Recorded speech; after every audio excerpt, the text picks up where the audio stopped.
વડોદરા પાસેથી પસાર થતા નેશનલ હાઈવે નંબર 48 પર વધુ એક અકસ્માત સર્જાયો હતો. બસ અને ટ્રક વચ્ચે સર્જાયેલા ગમખ્વાર અકસ્માતમાં ડ્રાઈવરનું મોત થયું છે, જ્યારે 20થી વધુ લોકો ઇજાગ્રસ્ત થતા સારવાર હેઠળ ખસેડવામાં આવ્યા છે.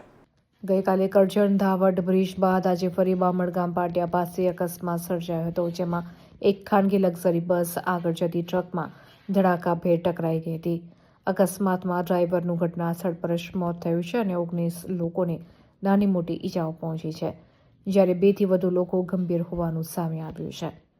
તો 2 વ્યક્તિને ઓપરેશન માટે ઓપરેશન થિયેટરમાં લઈ જવામાં આવ્યા હોવાનું પણ જાણવા મળ્યું છે. સતત બીજા દિવસે અકસ્માતને કારણે 2 દિવસમાં 3નો ભોગ લેવાયો છે. આ સમગ્ર વિષયની માહિતી એસએસજી હોસ્પિટલના આરએમઓ હિતેન્દ્ર ચૌહાણે આપી હતી. હાજીભાઈ થઈ ગઈ બસ હોલ્ડ કરજો. હાથમાં બહુ ભાંગ્યા ફ્રેક્ચર દાદા છે. બસ હાજીભાઈ થઈ ગઈ બસ દેખાય છે મને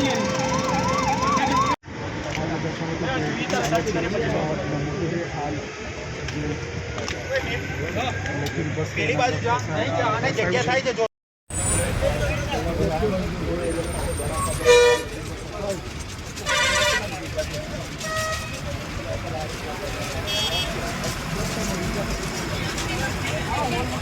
કરો સીધું બસ એમે આટલામાં બસ આટલું રાખે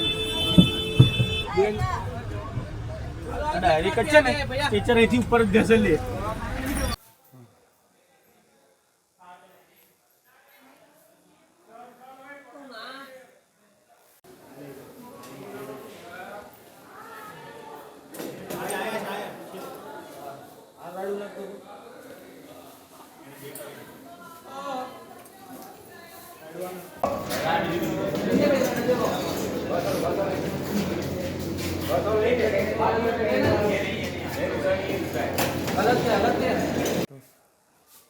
आप बाहर आ जाओ, मेरी बात सुनो.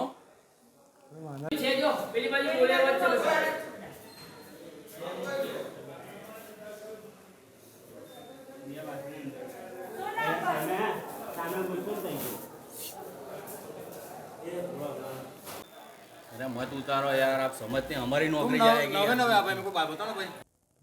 આજે સવારે કરજણ હાઈવે પર બામણગામ પાસે એક લક્ઝરી બસનો અકસ્માત થયેલો છે, જે પૈકી અત્રેની એસએસજી હોસ્પિટલ ખાતે કુલ 19 દર્દી લાવવામાં આવેલા છે. તમામને નાની મોટી ઈજાઓ હતી, જે પૈકી 2 દર્દીઓનું ઓપરેશન લેવામાં આવશે અને બાકીના દર્દીઓની ટ્રીટમેન્ટ ચાલુ જ છે અને જરૂર લાગશે એમ એ લોકોનું આગળની ટ્રીટમેન્ટ આપવામાં આવશે. હા, 2 સિવાય બધા સ્ટેબલ જ છે. શેની સાથે અકસ્માત સર્જાયો હતો? લક્ઝરી બસનો અકસ્માત સર્જાયો છે એવું અમારી પાસે માહિતી છે. બાકી એનું બીજું ડિટેલ અમારી પાસે નથી.